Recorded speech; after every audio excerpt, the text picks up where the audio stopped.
أنا عيد ميلادي يا بشر مش بيشبه أي عيد.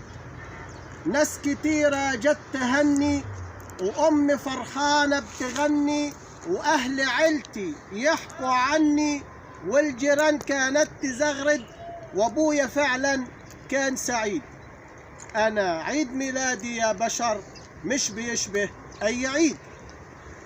أنا قبل ياما أخواتي ماتوا، من الولاد ما عش حد، عدوا بس يا دوب وفاتوا، وأبويا كان صابر بجد. عيال كتيرة ماتوا منه، كان يقول للصبر إنه ربنا ده فضله واسع، مش هعيش في الكون وحيد. أبويا داق من الحزن عبه، وكان يشوف في عيون شماتة، وياما للأحزان دي عبه، وياما للأحزان دي خبه، ما حد ليه دخل في مماته.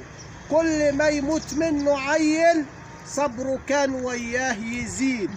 أنا عيد ميلادي يا بشر مش بيشبه أي عيد. ولما جيت أنا بالسلامة، من عيوني شاف علامة، قلبه هفهف وشه نور، يا مكان على الوادي يدور، الحياة شافها بجمالها، لابسة توب أفراح جديد.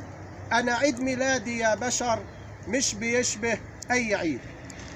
يوم ميلادي ما كانش عادي، كان سعادة وفرح نادي، وكنت باين من ساعتها إني للأشعار وعدتها، وإني هكتب 1000 غنوة للوطن تفضل نشيد. أنا عيد ميلادي يا بشر مش بيشبه أي عيد، مش بيشبه أي عيد.